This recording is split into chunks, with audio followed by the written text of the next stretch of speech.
Assalamualaikum warahmatullahi wabarakatuh. Kembali lagi bersama channel YouTube Kepoin Islam. Apa kabar sahabat Islam semuanya? Semoga selalu dalam lindungan Allah Subhanahu wa taala. Allah berfirman, "Dan ingatlah ketika kami tempatkan Ibrahim di tempat Baitullah dengan mengatakan, janganlah engkau mempersekutukan aku dengan apapun, dan sucikanlah rumahku bagi orang-orang yang tawaf, dan orang yang beribadah, dan orang yang rukuk dan sujud. Dan serulah manusia untuk mengerjakan haji, niscaya mereka akan datang kepadamu dengan berjalan kaki atau mengendarai setiap unta yang kurus. Mereka datang dari segenap penjuru yang jauh." Quran Surah Al-Hajj ayat 26-27.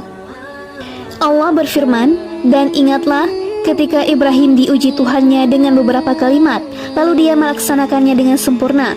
Dia, Allah berfirman, sesungguhnya aku menjadikan engkau sebagai pemimpin bagi seluruh manusia." Dia Ibrahim berkata, "Dan juga dari anak cucuku." Allah berfirman, "Benar, tetapi janjiku tidak berlaku bagi orang-orang zalim. Dan ingatlah ketika kami menjadikan rumah atau Ka'bah tempat berkumpul dan tempat yang aman bagi manusia. Dan jadikanlah makom Ibrahim itu tempat salat. Dan telah kami perintahkan kepada Ibrahim dan Ismail, bersihkanlah rumahku untuk orang-orang yang tawaf, orang yang itikaf, orang yang ruku, dan orang yang sujud." Dan ingatlah ketika Ibrahim berdoa, "Ya Tuhanku, jadikanlah negeri Mekah ini negeri yang aman, dan berilah rezeki berupa buah-buahan kepada penduduknya, yaitu di antara mereka yang beriman kepada Allah dan hari kemudian."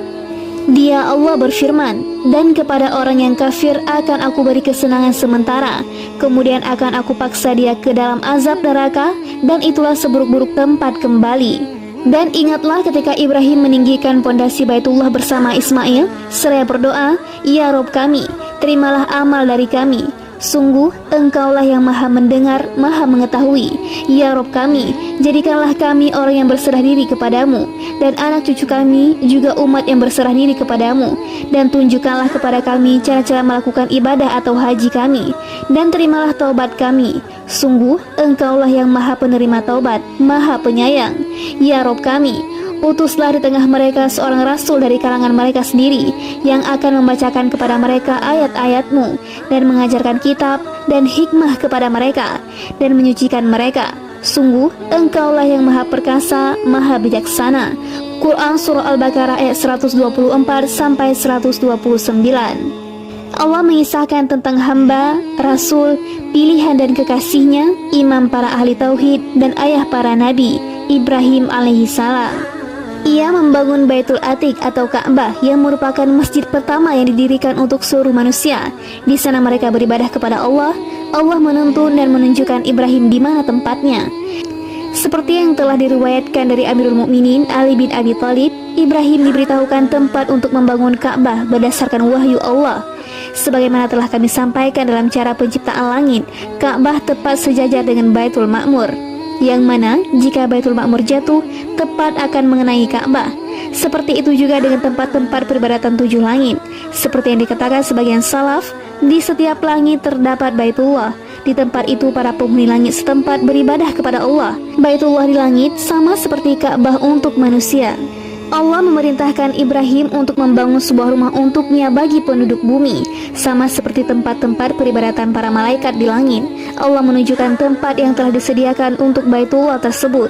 Tempat tersebut sudah ditentukan sejak Allah menciptakan langit dan bumi. Seperti disebutkan dalam kitab Sahihain, sungguh negeri ini disucikan Allah pada saat Ia menciptakan langit dan bumi. Ia suci atau haram berdasarkan pengharaman Allah hingga hari kiamat. Tidak ada hadis sahih dari Rasulullah yang menyebutkan bahwa Baitullah sudah dibangun sebelum Ibrahim. Bagi yang berpendapat seperti itu berdasarkan firman Allah, "Dan ingatlah ketika kami tempatkan Ibrahim di tempat Baitullah." Quran Surah Al-Hajj ayat 26. Dalil ini tidak kuat dan tidak jelas, karena yang dimaksud adalah tempat Baitullah yang telah ditentukan dalam ilmu Allah, tempat yang telah ditetapkan dalam takdirnya dan diagungkan para nabi sejak Nabi Adam hingga masa Ibrahim. Seperti telah kami sebutkan sebelumnya, Adam mendirikan kubah di atasnya, dan para malaikat berkata padanya, "Kami telah bertawaf mengelilingi rumah ini sebelum dirimu." Juga sudah disampaikan sebelumnya bahwa kapal Nabi Nuh berputar mengelilingi tempat Baitullah selama 40 hari. Hanya saja, semua berita ini bersumber dari Bani Israel. Dan seperti yang telah kami tegaskan, kisah-kisah Israiliyat tidak bisa dibenarkan ataupun didustakan, sehingga tidak bisa dijadikan hujah. Sementara jika kisah-kisah Israiliyat dibantah oleh penjelasan yang benar atau bersumber dari Al-Quran dan Sunnah, berarti kisah-kisah tersebut tertolak. Allah berfirman, sesungguhnya rumah yang mula-mula dibangun untuk tempat beribadah manusia ialah Baitullah yang di Makkah atau Makkah, yang diberkahi dan menjadi petunjuk bagi semua manusia. Quran Surah Ali Imran ayat 96, yaitu rumah pertama yang dibangun untuk seluruh manusia untuk mencari berkah dan petunjuk adalah bait yang ada di Makkah. Menurut salah satu pendapat, maksudnya tempat Ka'bah. Padanya terdapat tanda-tanda yang nyata, yaitu tanda-tanda yang menunjukkan bangunan tersebut didirikan Ibrahim Al-Khalil, ayah para nabi dan imam para ahli tauhid bagi anak-anak keturunannya yang mengikuti dan berpegang teguh pada sunnahnya. Karena itu Allah berfirman, di antaranya Maqam Ibrahim, yaitu batu yang digunakan sebagai pijakan bagi Ibrahim setelah bangunan Baitullah melebihi tingginya. Anaknya, Ismail, meletakkan batu yang masyhur tersebut agar dijadikan pijakan bagi Ibrahim kala bangunan sudah tinggi melebihi tingginya, seperti disebutkan dalam hadis panjang Ibnu Abbas. Pada mulanya, batu tersebut melekat di dinding Ka'bah seperti sedia kala sejak zaman dahulu, hingga pada masa Khalifah Umar bin Khattab. Umar kemudian sedikit memundurkan posisi batu tersebut agar tidak mengganggu orang-orang yang salat di dekatnya dan mereka yang bertawaf di Ka'bah. Umar bin Khattab mengikuti sunnah dalam hal ini karena tidak jarang wahyu Allah yang turun tepat seperti perkataan Umar. Di antaranya kata-kata yang ia sampaikan kepada Rasulullah, andai saja kita menjadikan sebagian dari Maqam Ibrahim tempat salat. Allah kemudian menurunkan, dan jadikanlah Maqam Ibrahim itu tempat salat. Quran Surah Al-Baqarah ayat 125. Jejak-jejak kedua kaki Ibrahim masih membekas di batu itu hingga pada masa-masa awal Islam. Abu Talib menuturkan dalam kasidah lamiyah gubahannya, demi Bukit Thur, Gunung Tabir, dan siapa yang menjejakkan kaki di sana, demi yang mendaki dan turun dari Bukit Hira, demi Ka'bah, Baitullah yang sebenarnya di lembah Mekah, demi Allah, Allah tiada pernah lalai, demi Hajar Aswad kala mereka membelahnya, kala mereka mengelilinginya pada pagi dan petang hari, demi pijakan kaki Ibrahim di batu yang masih membekas dengan jelas, dengan kedua kaki telanjang tanpa mengenakan sandal. Intinya, pada batu tersebut terdapat jejak kaki Nabi Ibrahim, tepat seperti ukuran kakinya tanpa mengenakan alas kaki. Karena itu Allah berfirman, dan ingatlah ketika Ibrahim meninggikan pondasi Baitullah bersama Ismail, seraya berdoa, ya Rabb kami, terimalah amal dari kami. Sungguh, Engkaulah yang maha mendengar, maha mengetahui. Quran Surah Al-Baqarah ayat 127. Keduanya ikhlas dan taat kepada Allah secara sempurna. Keduanya memohon kepada Allah yang maha mendengar lagi mengetahui agar menerima ketaatan agung dan jeripaya yang patut mendapatkan ucapan terima kasih. Ya Rabb kami, jadikanlah kami orang yang berserah diri kepadamu, dan anak cucu kami juga umat yang berserah diri kepadamu, dan tunjukkanlah kepada kami cara-cara melakukan ibadah atau haji kami, dan terimalah taubat kami. Sungguh Engkaulah yang maha penerima taubat, maha penyayang. Quran Surah Al-Baqarah ayat 128. Intinya, Ibrahim Al-Khalil membangun masjid paling mulia di tempat paling mulia, di tengah-tengah lembah tandus tanpa tanaman dan tumbuhan. Ibrahim mendoakan berkah untuk para penduduknya, agar mereka diberi rezeki berupa buah-buahan, meski di sana minim air, tidak ada pepohonan, tanaman, ataupun buah-buahan. Ibrahim juga berdoa semoga Allah menjadikan Makkah sebagai negeri suci lagi disucikan, aman dan tentram. Allah memperkenankan doa Nabi Ibrahim, mengabulkan permintaannya, lalu Allah berfirman, dan apakah mereka tidak memerhatikan bahwa sesungguhnya kami telah menjadikan negeri mereka tanah suci yang aman, sedang manusia sekitarnya rampok-merampok. Quran Surah Al-Ankabut ayat 67. Dan apakah kami tidak meneguhkan kedudukan mereka dalam daerah haram atau tanah suci yang aman, yang didatangkan ke tempat itu buah-buahan dari segala macam tumbuh-tumbuhan untuk menjadi rezeki bagimu dari sisi kami. Quran Surah Al-Qasas ayat 57. Ibrahim memohon kepada Allah agar mengutus orang rasul dari golongan mereka dengan bahasa mereka yang fasih, agar nikmat dunia dan akhirat menyatu untuk mereka. Allah memperkenankan permohonan Ibrahim. Allah mengutus seorang rasul di tengah-tengah mereka, seorang rasul yang istimewa sekali. Dengannya Allah menutup para nabi dan rasul, dan menyempurnakan agamanya yang belum pernah ia berikan pada siapapun sebelumnya. Dakwahnya menyebar ke seluruh penduduk bumi lintas ras, bahasa, dan sifat di berbagai penjuru dan sepanjang masa sampai hari kiamat. Inilah salah satu keistimewaan Rasul yang satu ini di antara para nabi lain karena kemuliaan pribadi, kesempurnaan risalah yang dibawa, kemuliaan tempatnya berada, kefasihan bahasa, kasih sayang kepada umat dan sempurna, kelembutan dan cinta kasihnya, kemuliaan nasab, kelahiran dan agung, dan asal-usulnya yang baik. Itulah kenapa Nabi Ibrahim kala membangun Ka'bah untuk penduduk bumi patut memiliki kedudukan, derajat, dan tingkat tinggi di langit, di dekat Baitul Ma'mur yang menjadi Ka'bah bagi para penghuni langit ketujuh, di mana setiap harinya dimasuki 70.000 malaikat. Mereka beribadah di sana dan tidak pernah kembali lagi hingga hari kebangkitan nanti. As-Suddi mengatakan, saat Allah memerintahkan Ibrahim dan Ismail untuk membangun Baitullah, keduanya tidak tahu tempatnya. Allah kemudian mengirim angin bernama Khajuj.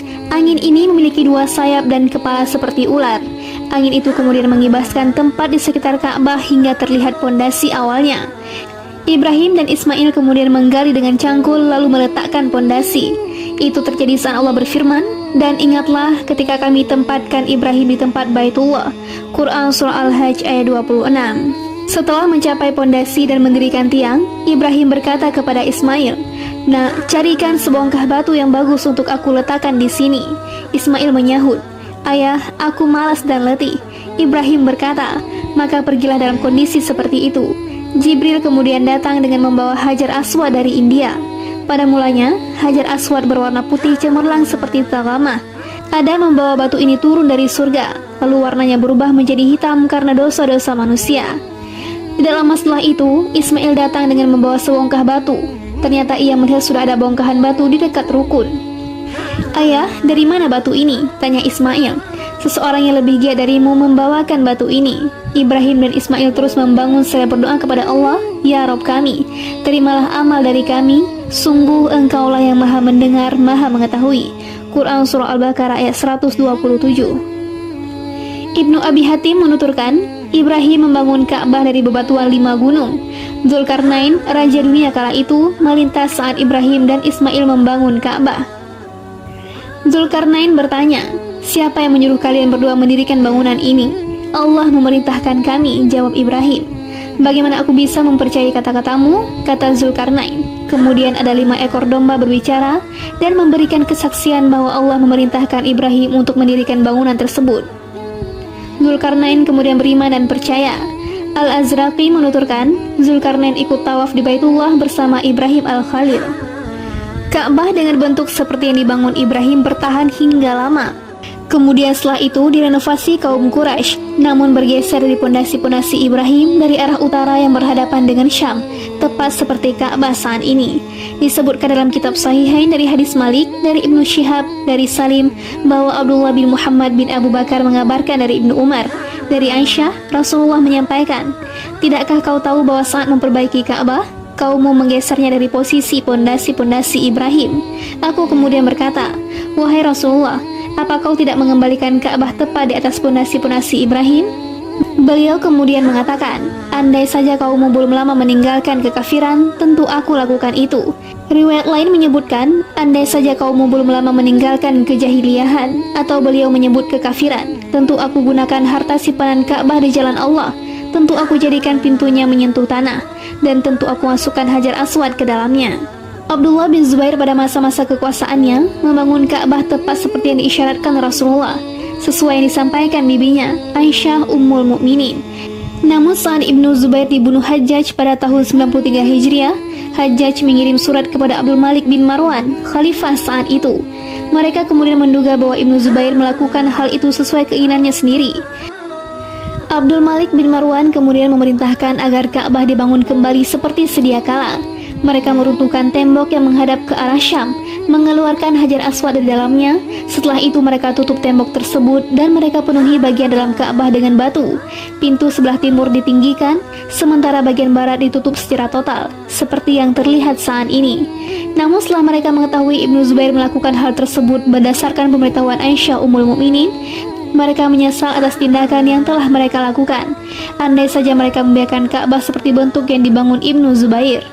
Selanjutnya, pada era Al-Mahdi bin Mansur, ia meminta saran kepada Imam Malik bin Anas untuk mengembalikan Ka'bah sesuai bentuk bangunan Ibnu Zubair. Lalu Imam Malik mengatakan, "Aku khawatir jika Ka'bah dijadikan bahan permainan para raja." Maksudnya, setiap kali raja berganti, Ka'bah diubah lagi sesuai bentuk yang diinginkan si raja. Akhirnya, bentuk Ka'bah tetap bertahan seperti itu hingga saat ini. Wallahu a'lam.